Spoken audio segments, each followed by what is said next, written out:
This Q&A is a comment that was posted on the SpaceX video about bringing the Starliner astronauts home.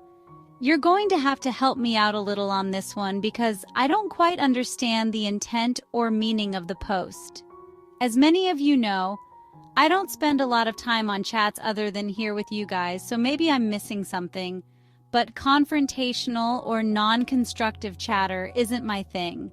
I attempted to interact with my community Facebook page because they want to put a 5G tower next to our clubhouse. I posted my video and additional links to journal articles. I couldn't believe how unhinged and unhappy so many people are when they think they are right or want something. Anyway, I was immediately attacked as a liar and stupid. One was from a person living in California who owns property in the community for retirement. I don't know about you, but I just can't relate to the drama and histrionics of some people. I try to always be kind, but people have a way of often turning what you say around and attacking you. So I think it's best if I stay in the safety of this amazing community for now. So let's talk about this comment on our channel. The comment was in response to the video on SpaceX rescuing the 2 Starliner astronauts by @MSA shooting green stars. And I don't quite understand the intent, but I chose it for this Q&A to perhaps reach out to those who are angry or uncomfortable with what the Trump administration is doing and Elon Musk's role in it. So let's take a look at this brief comment from @MSA shooting green stars, and let me know if you can figure out the intent. Was it a sarcastic remark about Musk and SpaceX, or was it about space exploration in general? First, don't forget to help me out by hitting the like and subscribe buttons. And Loyal One has got some suggestions for a membership program that will help tremendously with the upkeep. So bear with me. I'm very committed to reaching out to all of you in the spirit of disclosure and global healing. Here we go. Elon placed a Uber sticker on the space shuttle. That's all. Not sure exactly what that means, MS. Since I did this video, it's been released that Musk offered to send SpaceX up to get the astronauts last year, and the Biden administration declined for political reasons. The Boeing Starliner couldn't be used because its certification flight is what stranded them. NASA did use SpaceX to go get Crew 8, but wouldn't let him bring back the 2 stranded astronauts, even though he had 2 seats added to it for them. It's my understanding that staying up in space that long actually damages their body, breaks down their bones, and causes other issues. That's why they are rotated. There's lots of odd stuff that certainly wasn't done in the best interest of the people, and I simply don't understand the lack of humanity. Where is our sense of pride, our sense of brotherhood and unity? These astronauts were not parasitic beings living off of others. These men and women worked very hard for decades to establish expertise and are contributing to mankind through space exploration. There was a time in history when hard work and innovation were revered. Today they are belittled and villainized. I understand how this has occurred from a societal psychological standpoint, but we all have that spark of knowing when we are alone. We know what is right, and we know what is wrong if we shut out all of the noise and influences. If the intent of the comment was to ridicule or otherwise not pure of heart, that would be my response. However, if MS is concerned as to whether space exploration is desirable or appropriate, that is a very different thing, and I can relate to the concerns, but we must restrict the concern to the overall notion of interstellar travel and not the astronauts themselves. We did it to the Vietnam veterans. Please don't let that happen again. The original video on Musk was about the astronauts and not really addressing galactic travel as a whole.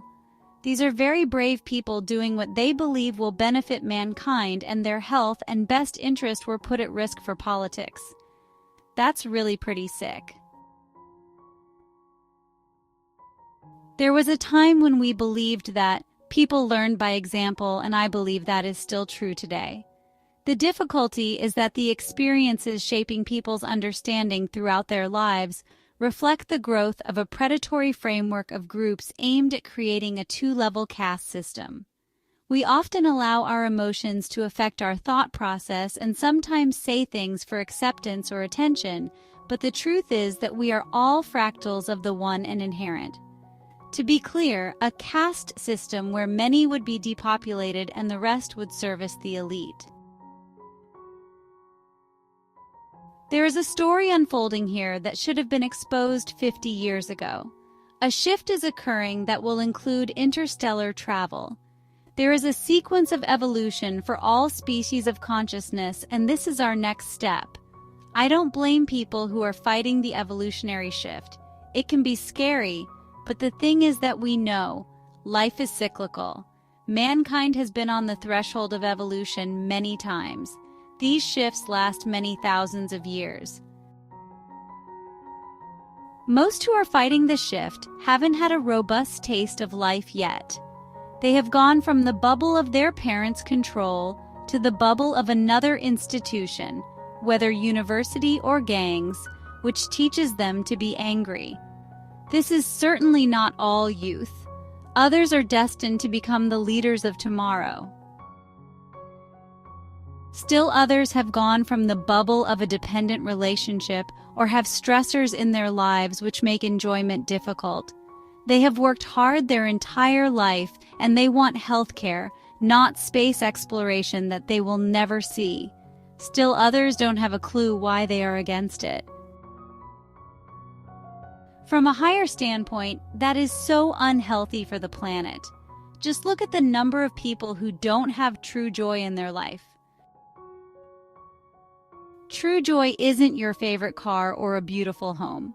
True joy is when you wake up every day feeling peace in your heart and soul. True joy is knowing that we have everything we need within, if we could only learn how to see and experience it. True joy is a connection to universal energy. To each and every other person on this planet, whether we agree with their three-dimensional agendas or not. It's connecting in spirit and in harmony with all beings. And sadly, wealthy people have paid a lot of money to convince us to hate each other. We are so far from home. To me, true joy is touching each and every one of you. But I would especially like to hug some of you from across the world where your country has resources, but the people suffer. I want to hold you and tell you that you will not be left behind in this shift. If you've watched some of my other videos, you know that where we go one in this fight, we go all. The election of Donald Trump has created a ripple across the world that is going to equalize prosperity and promises a life of opportunity and enjoyment of life for all people, regardless of geography.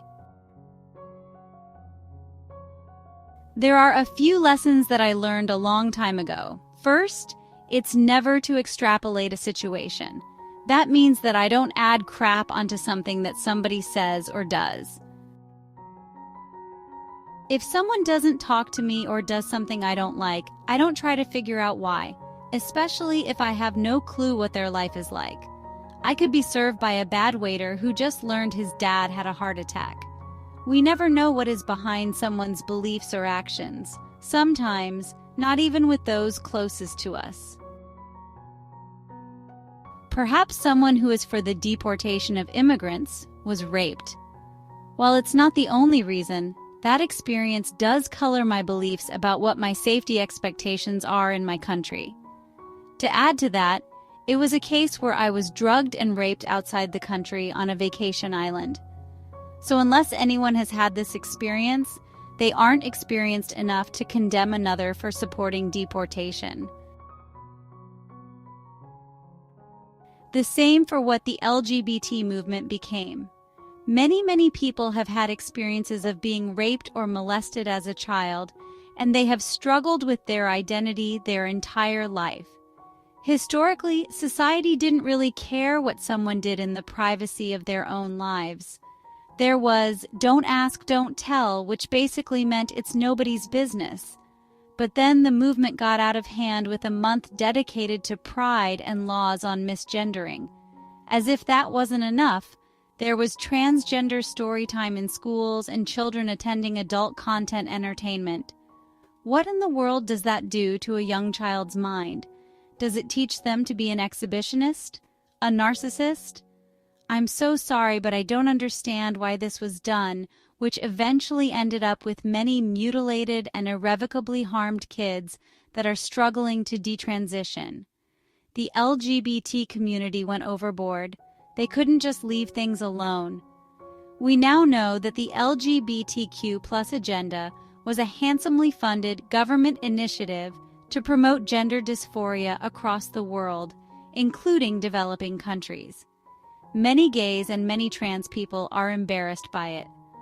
That's not equality, it's superiority, and it throws the balance of the universe off. Why would our government use taxpayer money to promote this agenda? Because if your reproductive system is messed up, you can't propagate. Another funded cause that leads to depopulation.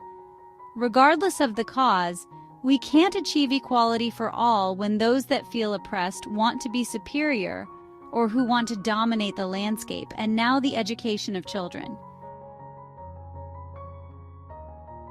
Another thing that I learned is that you can talk the talk all you want.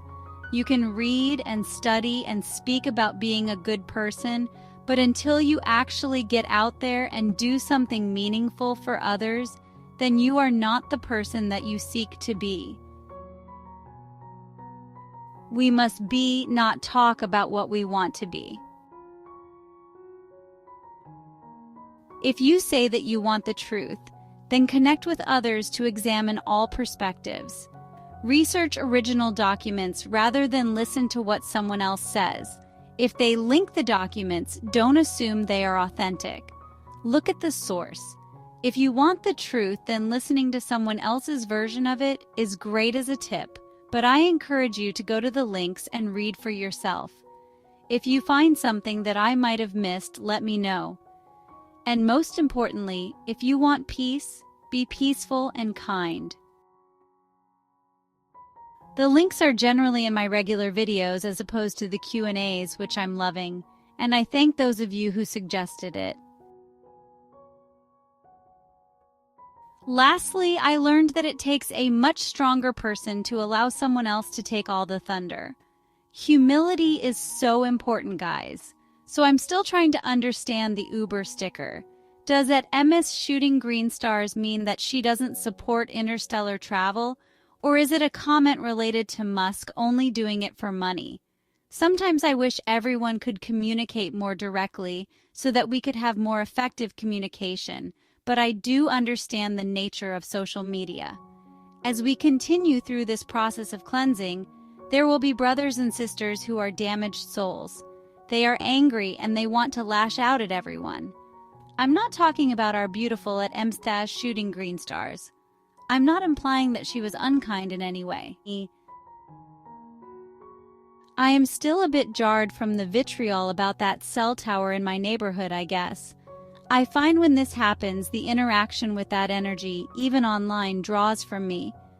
I can feel my heart react, and I become less attached to the unseen realm. I hope you can understand that. I strive to stay connected to the pure and untainted energy of all of creation throughout my day. It's a practice, not automatic. It feels like a lightening of my spirit, perhaps a floating feeling whether I'm sitting or walking. Everything is lighter and I feel whole.